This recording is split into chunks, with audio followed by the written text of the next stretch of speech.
Hi everyone. Please give if you could basically um, put a hands up to let me know if everyone can hear me in the participation. That'd be really helpful. But what we're going to get started with. Thank you. I see thumbs. Thumbs. This is wonderful. More thumbs, please. Caitlin. Yes. Good work. Thank you, Sarah. Jennifer, Nicholas. This is great. Um, but I can hear you. I'm going to assume that we all can. Okay, thanks, Melissa. Um, Hi, my name is Obden Mundersir. I am the oral history manager at the Weeksville Heritage Center. I'm really excited to be a part of this workshop that we're doing on oral history collections as data. And this workshop is basically talking about like oral history collections from the interview process to basically when it becomes a transcript and how it can be transformed in multiple ways into linked open data and basically we're going to walk you through that entire process. Um, I'm here with my colleagues, Zakiya, Collier, and Sarah and Adams. We have been working on this project for over a year now, and we're really excited to be at this point. And I'm going to share my screen so that people can see the slide that we've worked on. Um, Here it is. So I'm going to go here. And everyone can see my slides? Perfect. All right, great.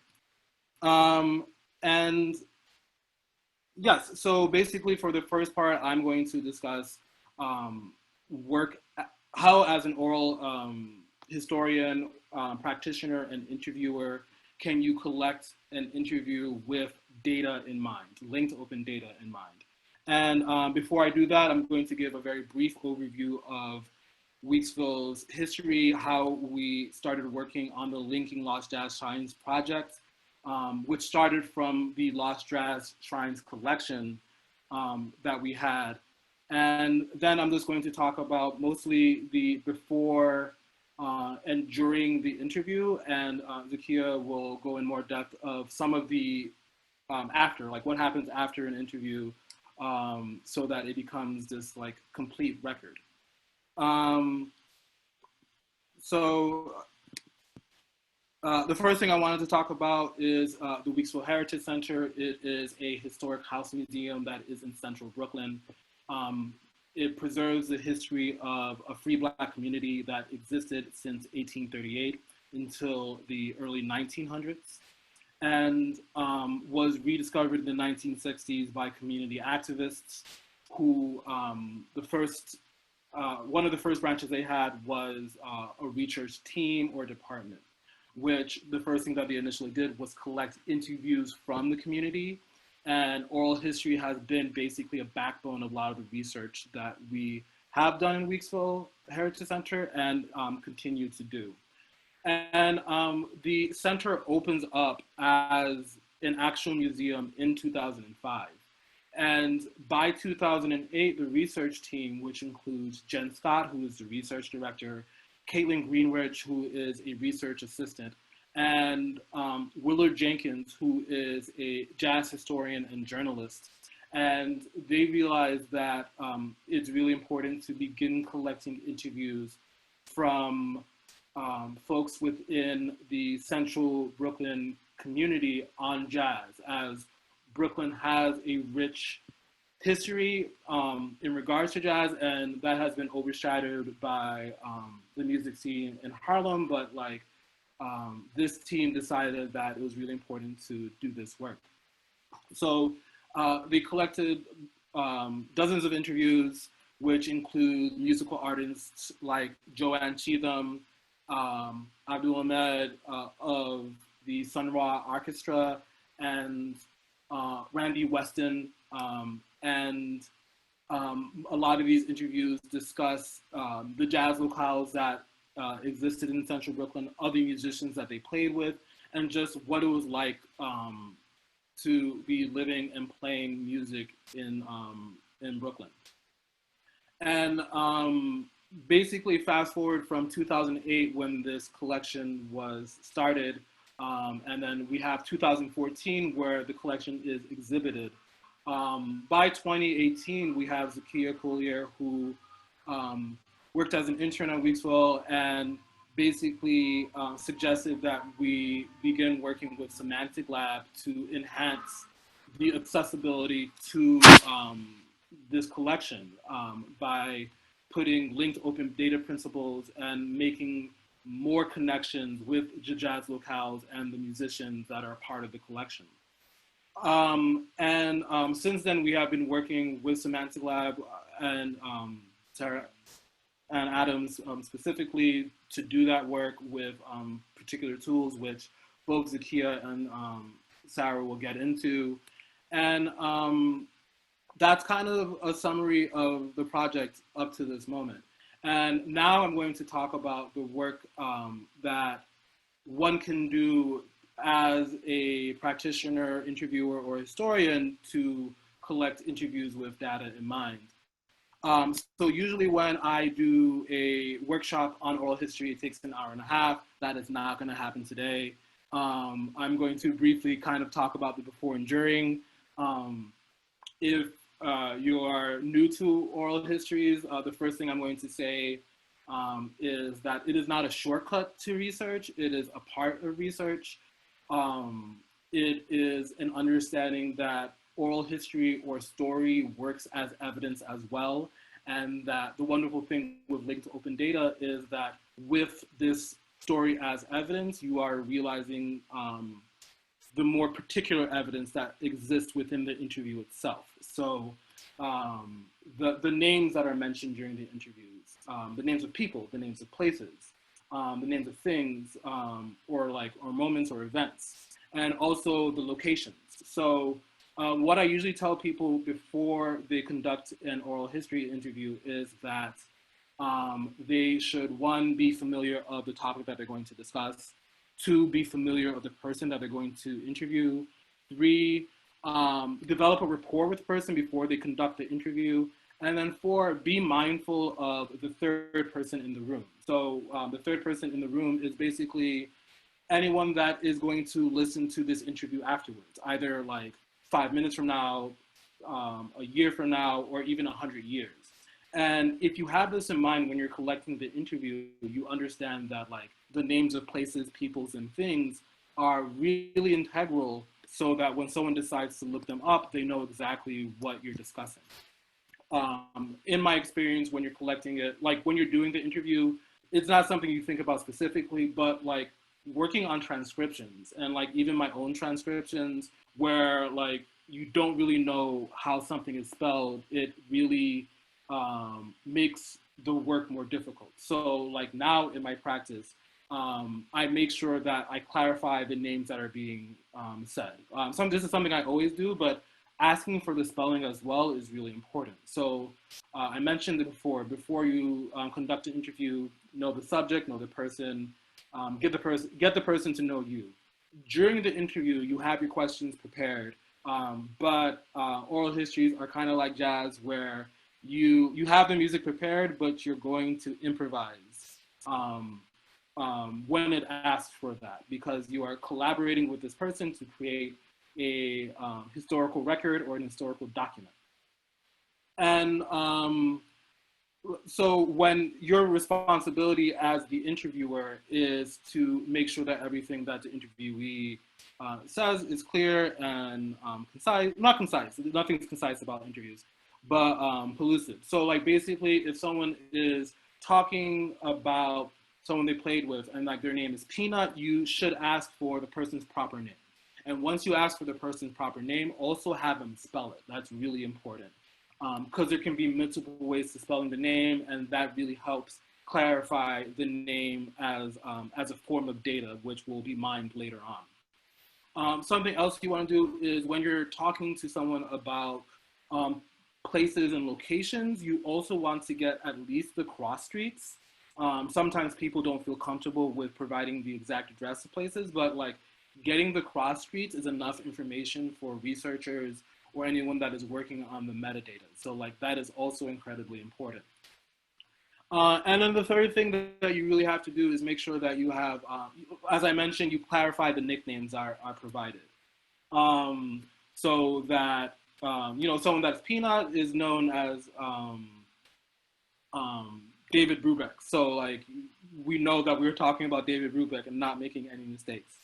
And this is something you really have to keep in mind when you're doing the work, just because there are some people who conduct interviews and maybe have just met the person, and there are some people who have known these people for years, and you're so familiar that you get into the conversation and you forget about the third person in the room.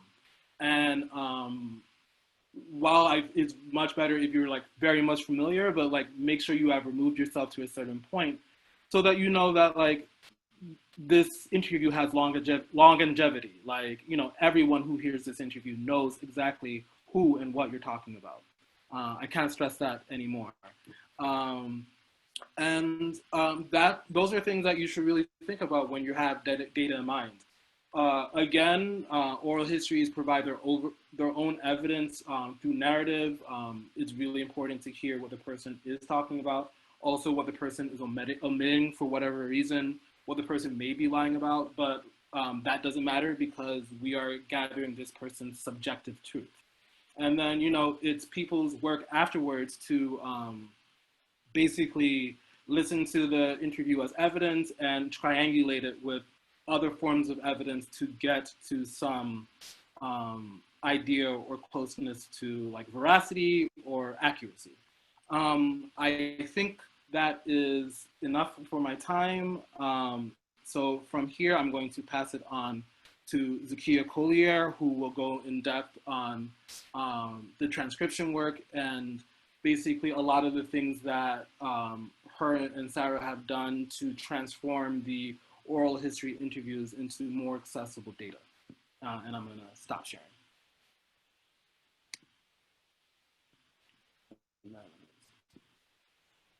All right. Hi, everyone.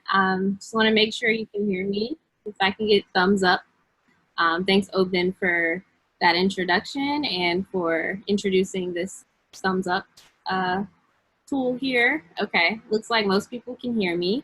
So I'll get started. So I'm Zakiya Collier, and I'm the project archivist on the Linking Lost Jazz Shrines project at the Weeksville Heritage Center, which is the project that we're talking about here today.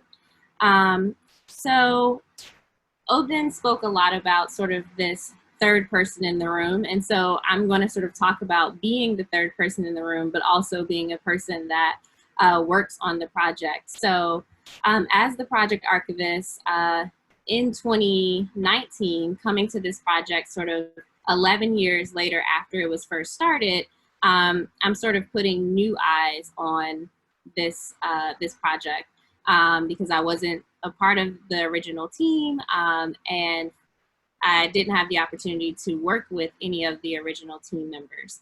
And I'm gonna start sharing my screen. Let's see. Okay. So just a quick overview of sort of what my role in the project was and sort of some of the work that I've done. I sort of helped to transition the project from transcription. Fortunately, many of the oral histories had already been transcribed, but some of them had not. Some of them had summaries that sort of like gave us an abstract over what the participants discussed during their sort of half-hour to an hour-long, on average, interviews. So moving from transcription and summarizing to identifying people, places, and music groups in the oral histories that are sort of broadly about jazz in Brooklyn and different jazz locations that existed throughout the 20th century, many of which that are no longer in existence. So we have the transcripts, looking for different people, places, and music groups that are sort of integral to understanding the landscape of Brooklyn jazz. Next step, sort of taking those entities and taking the oral history interviews and creating items on Omeka S which I'll talk a little bit more about later. And also using the entities that we identify, so the people, place, and music groups, as subject headings on the Omeka items. The last part of the project that sort of I had a big hand in is formatting the transcripts in Google Docs in order to prepare them to be processed through the name entity recognition tool, Sélavy, that Sarah is going to talk about in a little bit.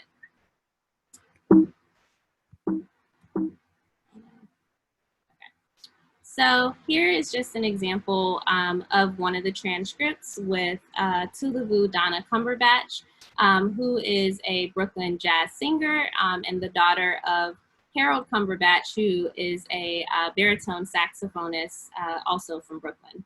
And the interview was done by Willard Jenkins, who, if you had an opportunity to attend our event last week, you got the pleasure to sort of hear about his firsthand experience doing the interviews.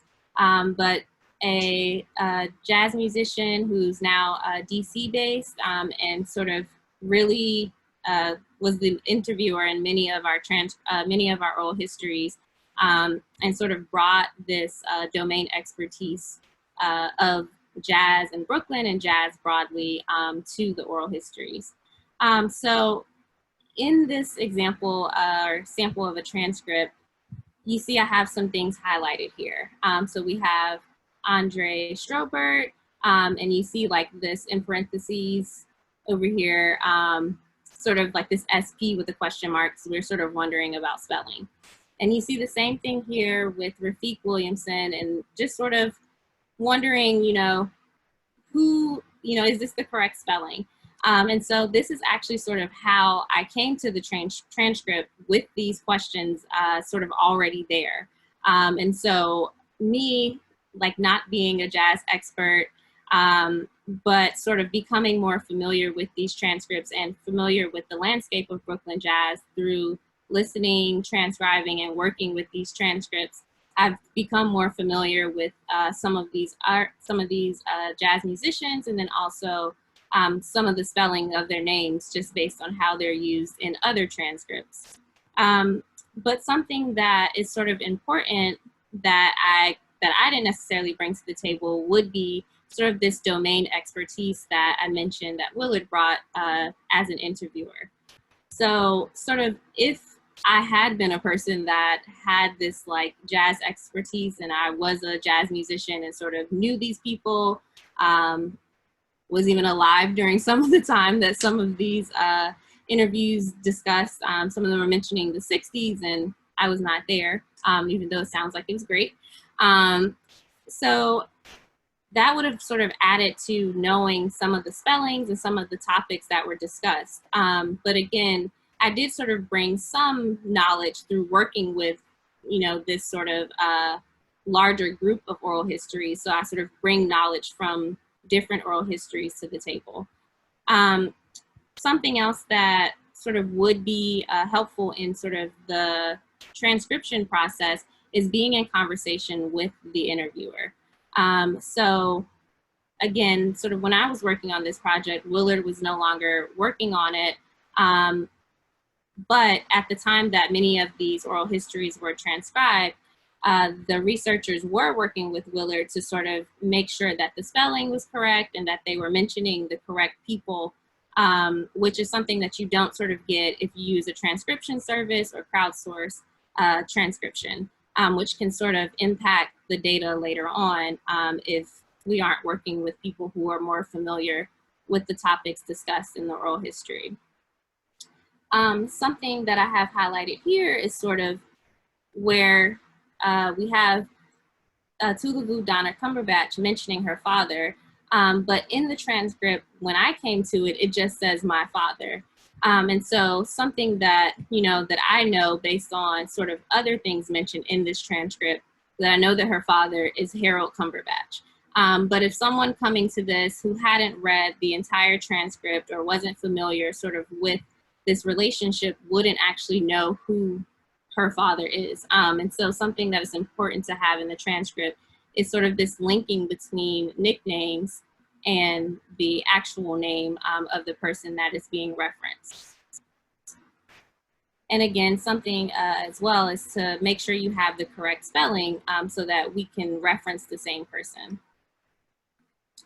So an example of sort of why it's important to have this uniform spelling, we use something called an authority control, which is sort of a consistent authoritative form of a name. And this is what we usually use for our subject headings. But we also decided to use sort of this authoritative form of the name in the transcript itself, which is important for a data project like this one. As you can see here, Andre Strobert, who on the previous slide had a question about spelling, the reason that that question is there because we have two variants of this person's name. So fortunately, in this case, the two forms are linked to the same record. And so we're able to say, okay, anytime we see this, this version of the name, we know that it's also referencing this person as well. But something that is sort of important and sort of is a solution to having these multiple forms of names is this identifier here. So, numbers is kind of difficult to sort of to mess them up, or a bit more difficult than with a name. And it's also easier for a computer to recognize that this particular arrangement of numbers is sort of associated with this person. And so we have a different situation. Something that this project sort of tries to do is to highlight some of the Brooklyn jazz figures who are less known, just sort of because, like Obden mentioned, the Brooklyn Jazz Network kind of gets overshadowed by Harlem and by other places. And so here we have Rafik Williamson, who in the transcript, we also had a question about the spelling of their name. And we actually find that they don't have a Library of Congress identifier that lets us know who we're talking about and some of the sources of information about this person. And so we kind of sort of run into this problem a lot with this project because many of these figures are lesser known. However, there is a sort of a solution to that, which is using Wikidata, which is sort of a more public form of creating an identifier for people like Rafik Williamson, who may not have any other access points. And some of you may be familiar with Wikidata, and some of you may not, but Wikidata is sort of the technology that is that sort of works underneath Wikipedia. But here we actually see that Rafik has an identifier that we can locate him by. And so this is like makes it more computer readable, and we're also able to sort of link to an authoritative source about this Brooklyn pianist. But sort of one issue that we can run into with Wikidata is that because it is so public, there's actually no control. So sort of like with Wikipedia, and some of you may have participated in Wikipedia edit-a-thons, anyone can sort of go in and change the information. And sort of when you're working with a project like this, and we're sort of trying to answer specific questions and really highlight this network, it can be really easy for sort of, if we create a Wikidata page for someone, it could disappear if someone decides that this is not like an important figure that's worth having a Wikidata page. And so we've decided to use the Semantic Lab's wikibase, which Sarah will talk a little bit more about, and I'll also go on the next slide, I'll talk a little bit more about that as well. So sort of the way that we sort of moved from using Library of Congress subject headings over to wikibase is that when I first started working on this project as the oral history intern, my job was really sort of creating Omeka resource pages for these oral history interviews. And so as we, sort of try to create access points where people can learn more information about the people mentioned in the oral histories, some of the topics, some of the locations and music groups, we use Library of Congress subject headings, as well as Library of Congress name authority files. So here in the Joanne Cheatham transcript, you'll see that we have the Birdland Jazz Club linked here because there is a Library of Congress name authority file for this particular club. And then we have some topics here that are subject headings in Library of Congress. However, many of the people and the places that were mentioned in the transcripts were not in Library of Congress, which is not surprising considering they are lesser known. In order to include them and to have access points without using both Library of Congress subject headings and local vocabulary in the subject heading section, that's a lot of words. I use the tags here in order to add in the names of some of these places and people so that people who are, interested in learning more about the Blue Coronet could still find their way to this particular transcript where it is mentioned, and creating a place for people to find more information, even though it's not recognized in the Library of Congress name authority. In our original version of Omeka, we sort of had the local vocabulary and Library of Congress together. What this project does is sort of allows us to create an identifier for many of those entities that previously didn't have Library of Congress named or subject headings, but we are able to create a URI or a uniform resource identifier, which is a acronym for essentially this link right here. So creating a place, a URL where people can go and find more information about that particular place or person. Let's see. The difference sort of with Wikibase is that we kind of have more control over the page and sort of that information that is posted there about the Arlington Inn, for example. And it also allows us to link between the Omeka page and the Wikibase, where sort of someone can be on the Semantic Lab's Wikibase looking for information about jazz more broadly and come across one of these entities in the Wikibase and then be able to link back to the oral history and sort of find themselves going through all of these oral histories and learning more about Weeksville, learning more about Brooklyn and jazz. And so this is sort of especially important for many of those entities that didn't have Library of Congress subject headings and names before, because we are sort of giving them that recognition that they deserve. And so I will sort of pass this on to Sarah to sort of talk a little bit more about how we create these URIs and how we sort of run all of this through the name entity recognition tool to create linked data.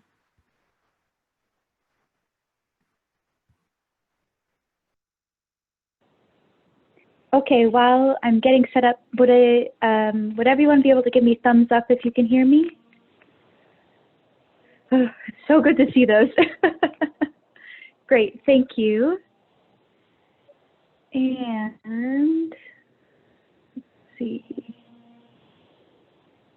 Share screen. There we go.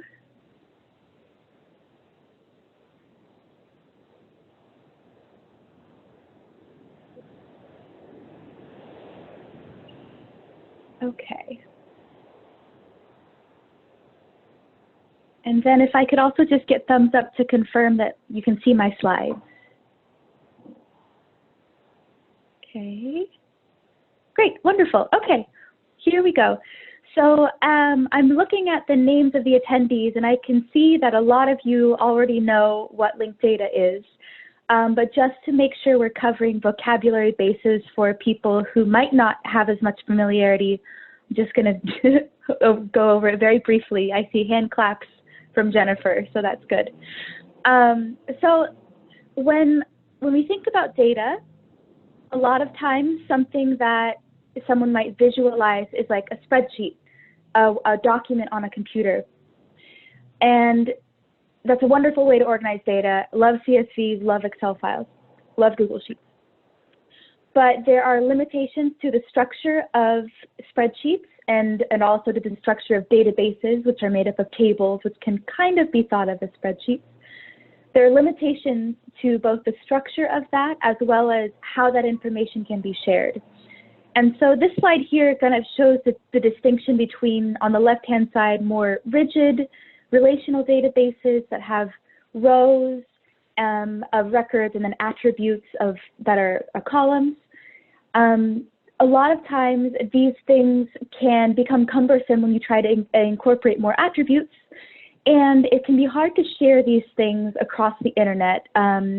It would be wonderful, and this is what linked data provides, instead of individual databases or individual websites holding pieces of information, what linked data can do is it can use the internet itself as a database. And as you can see by the image, it has a network component to it. So it's not that information has to fit within a rectangular conception of what data is. One piece of information can have multiple nodes of additional information, or it could have none. So it's a lot more flexible, and it's a lot easier to share. And it's something that was really harnessed by government data and scientific data initially at the outset. And recently, in the past handful of years, cultural heritage institutions, GLAMs, galleries, libraries, archives, and museums are also looking into harnessing linked data to, investigate and share and learn more about their resources. And very briefly, I'm going to be mentioning something called triples a lot in this portion of the presentation. And a triple is essentially something that describes the structure of linked data information. So it can kind of be thought of as a sentence. So in traditional linked data vocabulary, the sentence is made up of a subject, a predicate, and an object. Wikidata that Zakiya mentioned earlier is a little different, but it functions essentially the same, where they're named items, properties, and values. So in this example, Sweet Emma Barrett was a jazz pianist in New Orleans, and she, in this slide here, is the item, so like the node, the first node. The property or the relationship that we're going to be looking to learn more about is her nickname, and her nickname was Sweet Emma Barrett, or Sweet Emma. So, oh, and I also meant to turn on my pointer. So we can see here, this here is what Zakiya mentioned is known as a URI, Uniform Resource Identifier, and it looks like a URL, and for the purposes of this presentation, it functions like a URL. So items and then the relationship all need to be URIs, and what that enables us to do is it means that anyone who wants to know about what the item is or what the relationship that's being described is can click on those links and learn more about it. So it's an ever-expanding universe of information. Yes, okay, so we're going to move on. And just to kind of clarify or kind of echo what Zakiya mentioned, many people have an understanding of Wikipedia. Wikipedia is this natural language, kind of article-driven database of information. And what we're working with is something called Wikidata. So every Wikipedia article has a link on the bottom, on the left-hand side, called the Wikidata item. And what the Wikidata item is, it's structured data. So information like, okay, Sweet Emma Barrett, where was she born? What was her middle name? What was her birthday? Things like that. And then to, again, echo what Zakiya was mentioning, Wikidata is an amazing platform, and it democratizes the creation of stable identifiers. For Library of Congress, stable identifiers usually mean you have to have published something or be a quote-unquote notable person. But Wikidata gives us the opportunity to create online lives and identities for people who might not yet have them. But the issue there is that it is a public space, and so especially if you're working on a project that has a specific intention or target, it can be difficult to rely on Wikidata because the public always has access to change the data. So that's why for this project we're using something called wikibase. This is a lot of terms. Fully understand that, but I wanted to get these out there so that we're all on the same page. So this slide here shows that Wikibase is essentially the technology that powers Wikidata, and so the Semantic Lab at Pratt has its own kind of version of Wikibase where we can put our own information in, and we can control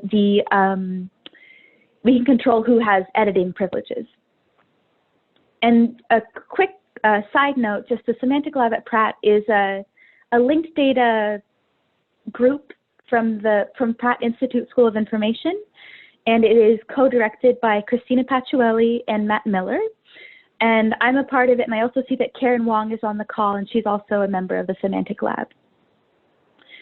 So the Semantic Lab is the umbrella group that has multiple projects. One of the projects in the initial project being Linked Jazz.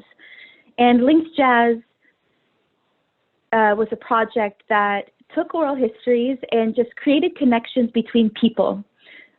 So here in this image, you can see in the purple-ish square are people in the Linked Jazz realm. And then with the Linking Lost Jazz Shrines, what our goal is to incorporate the data into the Linked Jazz dataset and then also expand the data. And so next I'm just going to show you a query. Let's see if I can, yes, okay. I was going to do a video, but I'd just rather do it live. And then, so this here, right here, is an image of the Semantic Lab Wikibase. So for example, this left-hand side is called the query helper, where instead of writing the code on the right-hand side, it can help you figure out what you want to find. For example, if I'm querying the Semantic Lab Wikibase for every person, it's gonna say, give me every instance, every record that is a person. This automatically limits it to 100, so I'm gonna remove that and click play or start. And we can see the query is running. And it was working earlier, so hopefully it comes through. Okay, let me just try that again. Sorry about this. Okay, let's try again. So we're looking for person.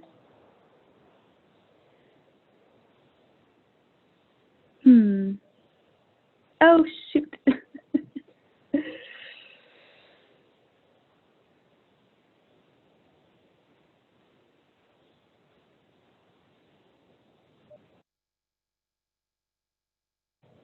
I'm so sorry.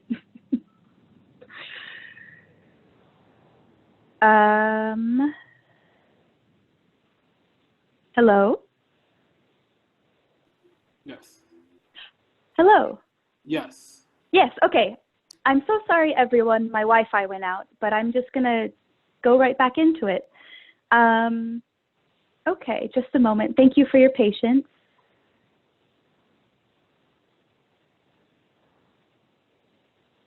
Okay, sorry again. Double checking. Can everyone see my screen? Thumbs up if you can see it. Wonderful. Okay, so here we are back at the Semantic Lab Wikibase, and we're going to do a query. So what I'm going to look for is every person that is in the Semantic Lab Wikibase, and it automatically has a limit of 100 people, but I want to see everyone, so I'm going to remove that and hit play. Great. So we can see that there are 2,512 people in the Semantic Lab wikibase. If we wanted to only see people that are part of the Linked Jazz project, you can see, after we run it, 2,025, a little bit less. And then this is kind of one of the questions we have is, what is the number of people that are in both the Linked Jazz project and the Linking Lost Jazz Shrines project?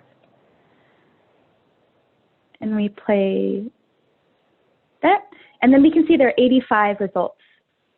And some of these names might look familiar, and there might be some names that are not as familiar to others. So just to kind of show you what the back end of this wikibase looks like, I will click on an entity. And this is the structured data that we are working with and creating. So indicating that Sun Ra is a person, he's part of these two projects, images, Wikidata URIs, etc. Let me see if I can find one. So Miles Davis, for example, that doesn't show what I'd like to show. That's okay. So yeah, so that was just an illustration of the Semantic Lab wikibase. And right now, the only information we have in there right now from the Linking Lost Jazz Shrines project are the people from 10 transcripts. We haven't finished 18 of the transcripts, so there's going to be a lot more people that are added. And we also haven't gotten to the meat and potatoes of the work, which is describing relationships between the people, describing relationships between the people and the venues and the music groups. So the slide now is just to review that Zakiya talks about transcript preparation.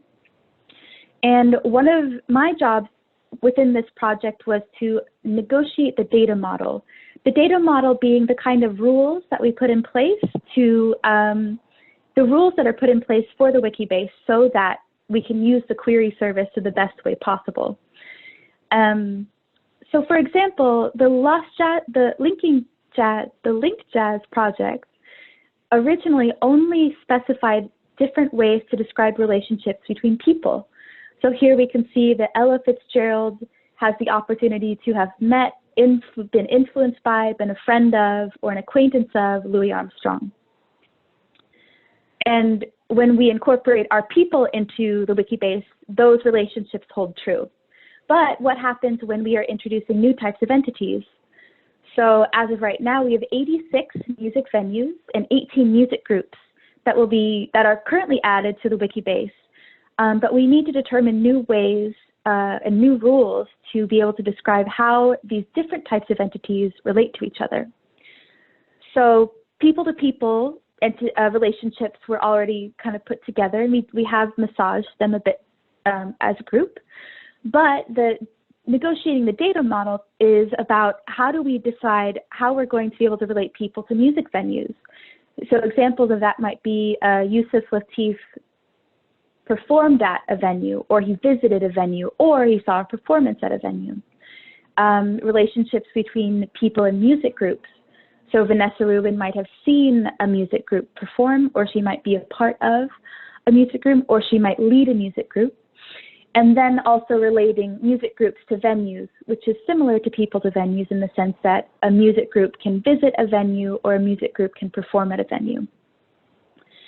And then the quote unquote third but kind of big section of this project is, as previously mentioned at the top right, is adding all the entities into Wikibase. And then on the bottom right is actually creating the meat and potatoes relationships between the entities. And that's where the Semantic Lab Datalytics tool comes in.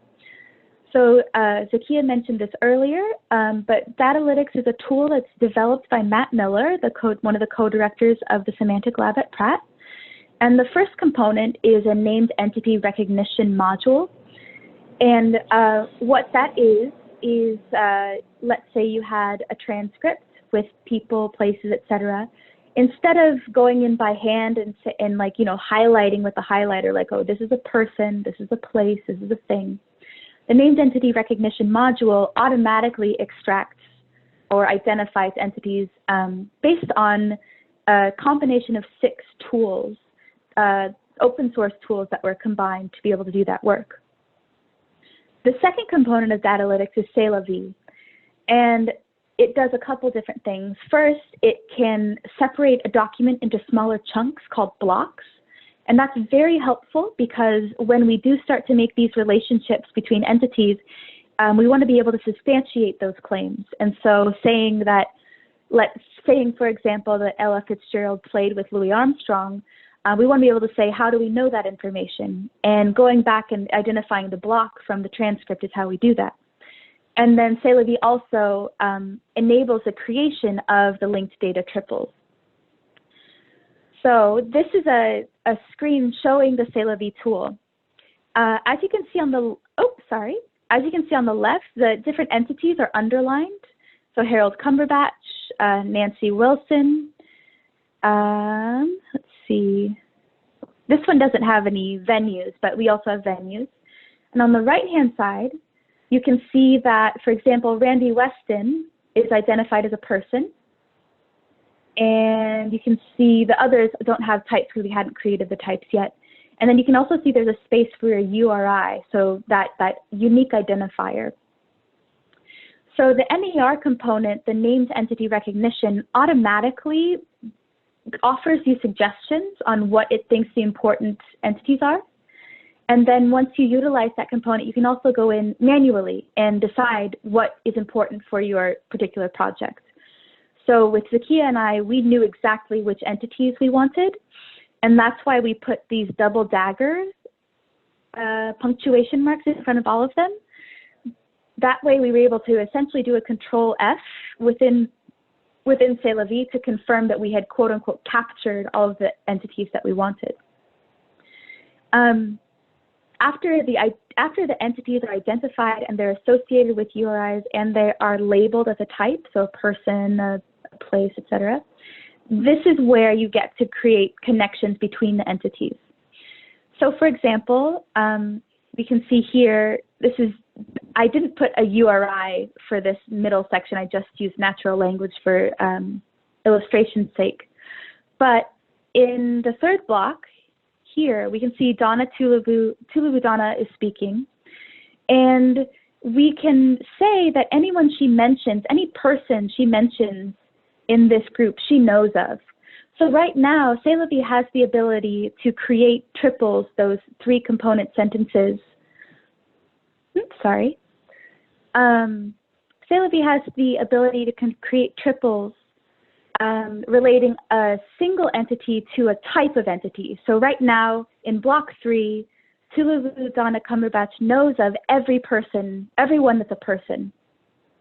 The next step that's currently being worked on is to be able to make specific connections so that, for example, we could say Tulubu Donna Cumberbatch knows of Lionel Hampton and that Tulubu Donna Cumberbatch is the daughter of Harold Cumberbatch.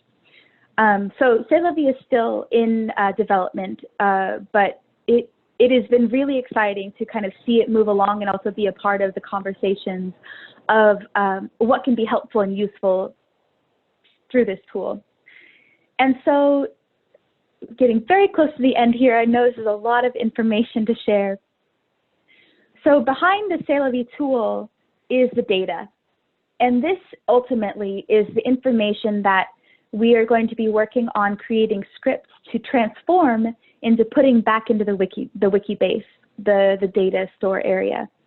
The types of triples might be, Willard Jenkins is a person, Willard Jenkins has a URI, Willard Jenkins knows of Tulubu Donna. It might also be that this triple is part of block 3, or that block 3 is part of a certain transcript. All of this information here that lives in Sélavy will eventually be put into the wikibase. And I'm just going to move on to this slide just to mention, this here is a visualization of the linked JAS network.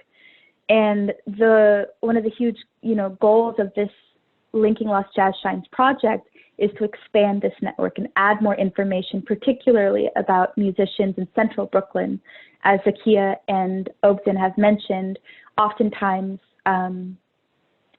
get overshadowed by Harlem.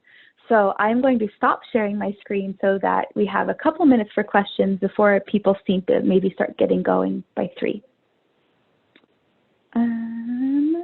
Let's see.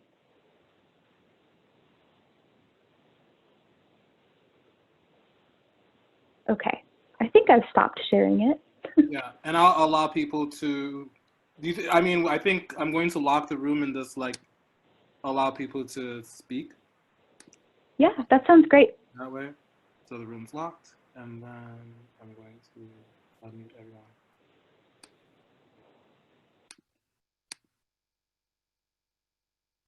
All right, so I'm going to allow participants to unmute themselves.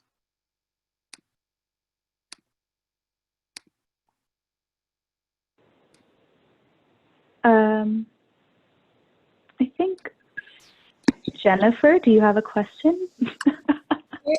I'm a teacher, so I heard raising of the hand and decided to. Thank you so much. I just learned a lot. I'm the person who doesn't know anything about data at all, so thank you. Oh wait. Hear me? Start the question again. It wasn't a question yet. It was a ramble. Oh, great. Okay. I was just curious.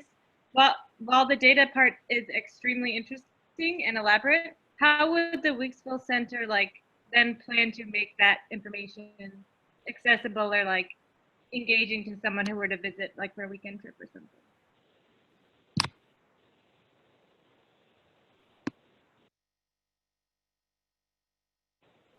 So just to make sure I understand your question, you're asking sort of how Wikisville will make the data engaging to Wikisville visitors and participants. Yeah, how much you would have learned about this jazz scene that may be, untapped and unknown. What would be the plans to turn that into an exhibit or just a way to engage the community? Yeah, I think sort of one of the first ways that we plan to engage the community is through the Omeka site, and sort of once that is fully launched, having people be able to go there to first listen to the oral histories, and then also be able to visit the URIs and link to the data and sort of learn more about the individuals, because each interviewee sort of talks about 50 plus people, place, and things, and so one way is for people to sort of be able to do their own searching and lead to someone and figure out this person they didn't know was born in Brooklyn, or maybe this person they thought was born in Brooklyn and actually moved there when they were in their 20s or something. So that is sort of this organic engagement and having people to do their own thing and then maybe come back to us with their questions about okay, I want to know more, or can we do more, with this information? I think another sort of form of engagement, and Obden, feel free to interrupt me at any time, but I feel another form, just sort of we can sort of do our own research and queries once we sort of have this larger network and have people a part of Link Jazz. We'll also have our own answers about different things we're interested in and be able to do programming sort of around, different people that we've now learned about, have different people together on panels. I can sort of imagine we do have an education program, maybe having kids sort of do some connections between different people, replicating the network sort of in a, arts and crafts way. So yeah, I think there are a couple different ways that our sort of education and tours and different departments at Wikisville can sort of engage the data. Thank you so much. That was a great question.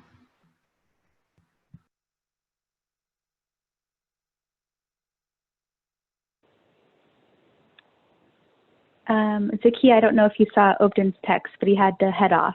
So it's just you and me now. If anyone else, oh, bye.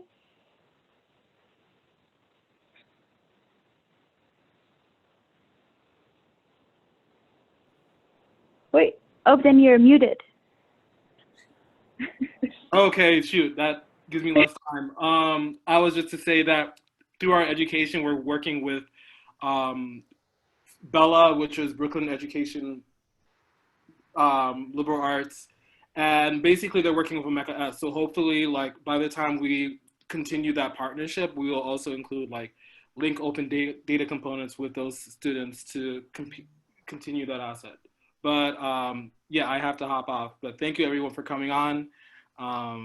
And yeah, thanks. All right.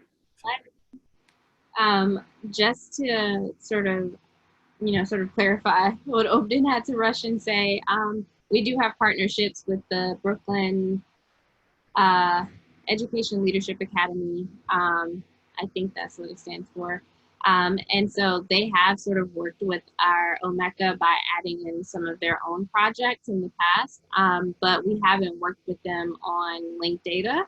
And so one thing that we could sort of not necessarily engaging this particular project and its information, but engaging linked data tools and sort of introducing that to high schoolers in the ways that they can have their own projects and, create wiki data pages for some of the people that they may be studying in these projects, and then doing this, replicating this process on a smaller scale.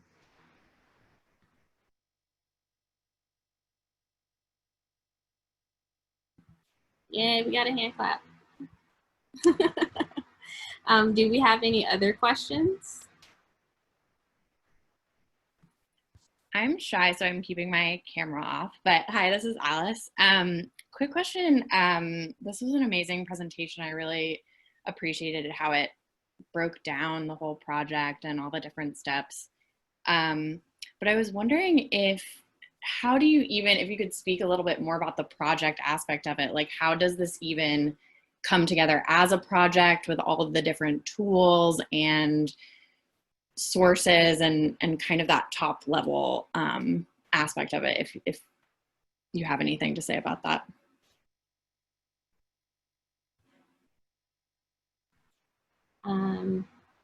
I can do it, or Sarah, do you want to? You can start and I'll add if I have anything. Okay. So how does this all come together? So it's a lot of one-on-one meetings between me and Sarah.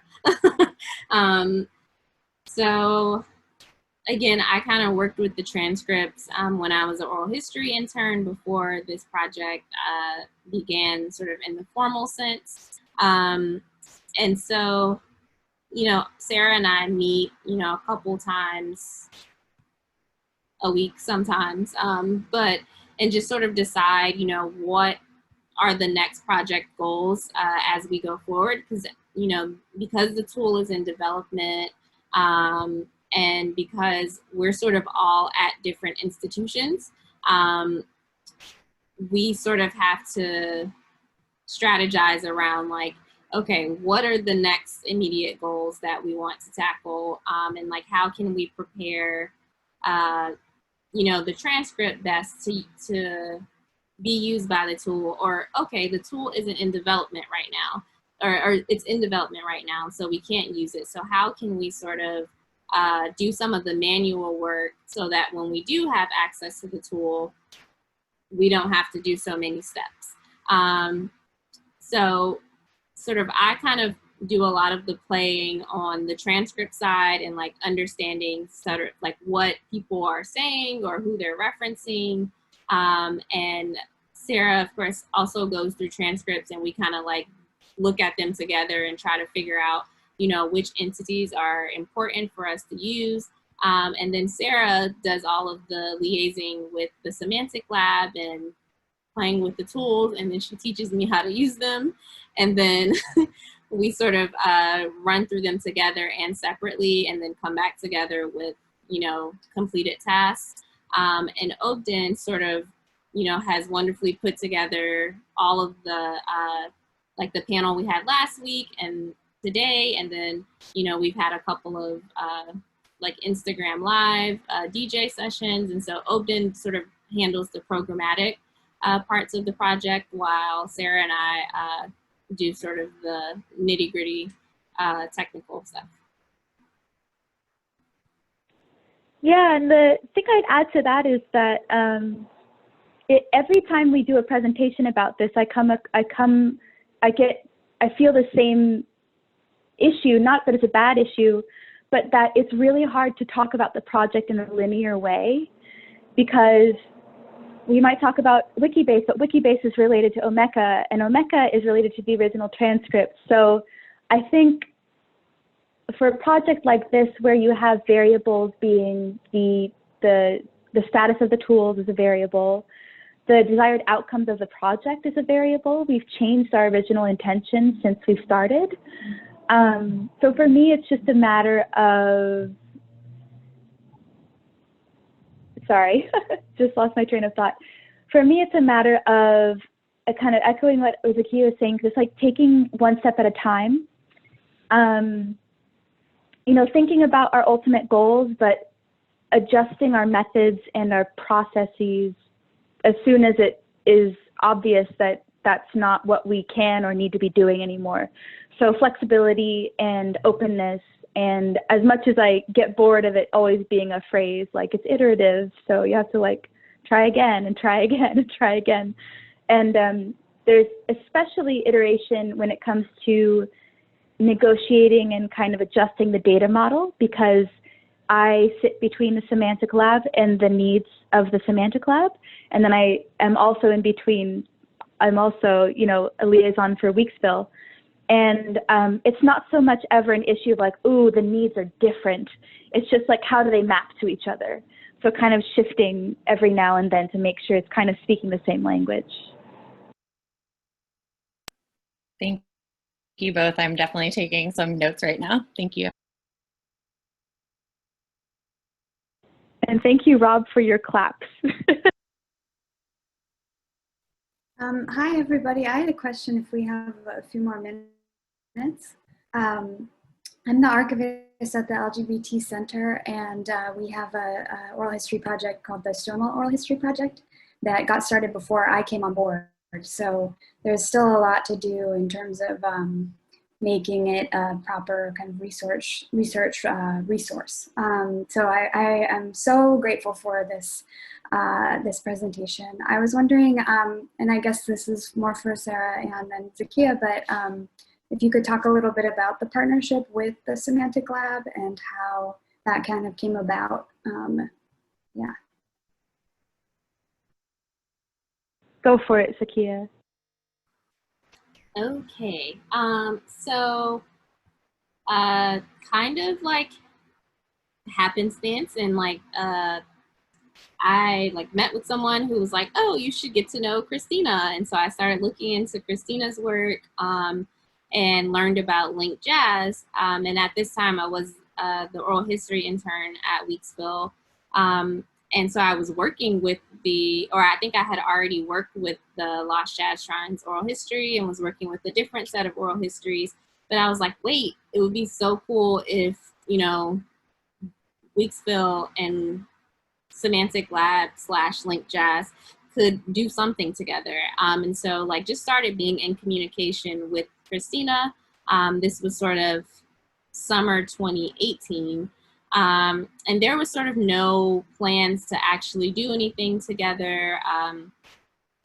At that time, tools like are sort of always in development at Semantic Lab. So tools were in development. And so there wasn't really any opportunity for us to do anything at that moment.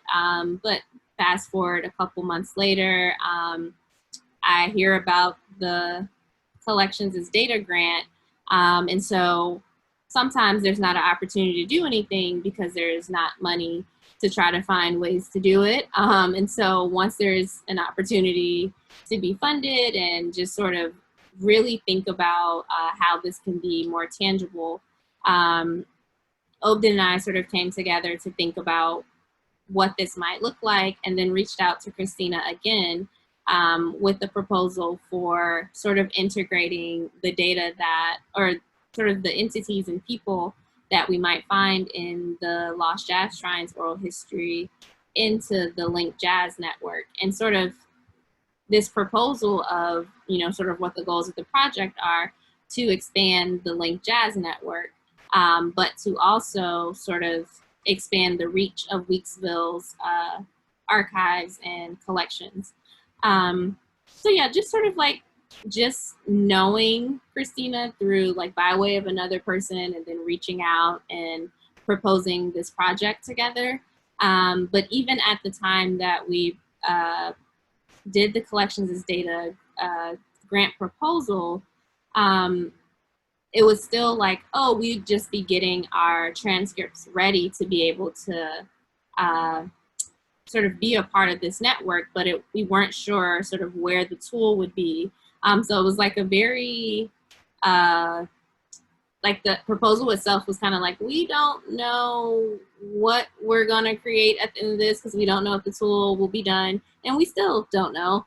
And so, yeah, just really sort of through conversations. And so I would say, like, if you're interested in doing a similar project, if you know of any networks that exist sort of around similar topics, whether it's in the case of Stonewall, like sort of if it's protest or if it's like queer liberation, maybe getting in contact with some of the folks that are working on it and see if there's ways that the Stonewall oral history can be turned into data and then be integrated in that network. Or maybe you're starting from a different place where there isn't an existing network and you all are the ones that are going to be creating that network. Sarah, I don't know if you have anything you want to add. Yes, first, I am just sending in the chat a link to the other types of projects that have been funded by the Collections as Data grant. And then, oh, I had a specific reply for you. Let's see. Oh, that's what I was going to mention. So one of the desired outcomes of this collaboration with Weeksville is to create documentation so that others can create linked data out of their oral histories.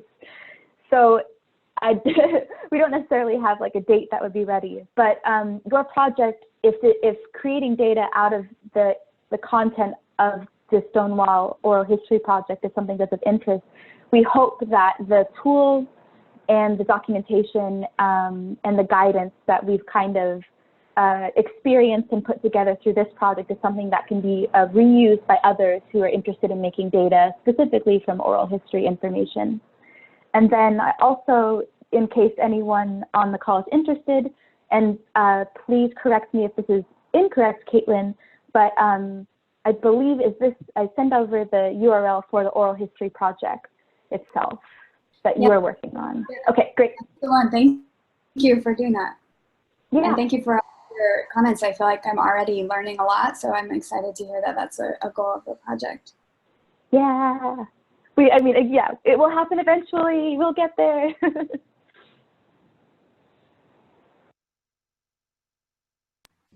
Okay, so it is 3:15. So, it's Saturday and we don't want to keep everyone here and want you to enjoy your weekend. So unless anyone has a last question, we'll go ahead and wrap up. Zakiya, it's Maria. Hi, Maria. Hi, how are you? How are you? Good, thank you. And your colleagues for this great presentation. I just had a quick question. Hopefully it's quick. But one of the things I was curious about is I have a project that has photos and stories related to it, but I'm thinking about doing oral history interviews to expand the project. So what I was curious about is that if you had any advice for me and maybe other people who have other kinds of data, but then they want to create an oral history project. Do you have advice in terms of how to, and I guess your colleague talked about that a little bit, but more advice about how you might approach maybe through tools or software, maybe just, or, how you might approach doing oral history interviews if if you have an interest in doing this kind of linked data project. Does that make sense? Yeah. And if you need to think about it, you and I can chat later. That's fine too. I think sort of my first thoughts are, because you sort of already have images and other collection material, a good place to start might be doing oral histories either with the image creators or the subjects of the images, and having them talk about, you know, the event or, you know, whatever is happening in the image, and other forms of documentation itself. Part of this project and in many of these oral histories, Willard Jenkins, the interviewer, actually visited the homes of jazz musicians and educators, and had them sort of talk about images, and they just sort of went off on tangents, which sometimes for oral histories is a little wild, but in this case, it actually gave us a lot of data. Like, they just sort of mentioned off names, like, oh, well, here's a flyer from, you know, that time that Randy Weston performed here. And it sort of is a good place to be able to get a lot of information about entities, because, you know, you have the people that people mention that are in the images and the places, and other items that that the images and documentation may help them to recall.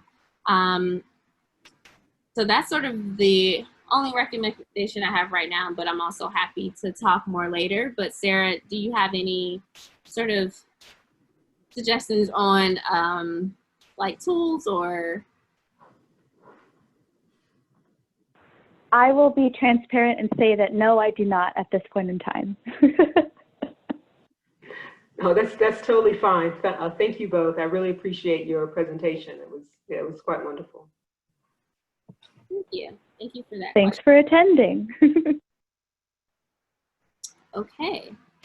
Well, all right. Well, I'll let you off onto your Saturdays. Thank you for being here with us and listening to us talk on the weekend. Thanks.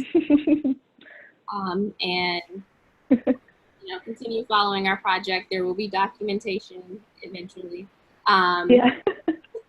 So keep following Weeksville, the Semantic Lab at Pratt, and Collections as Data. Yay. Okay, thank you. Thank you, everybody. Thank you. Bye. Bye, Rob. Hi, Dad. Bye, Zakiya.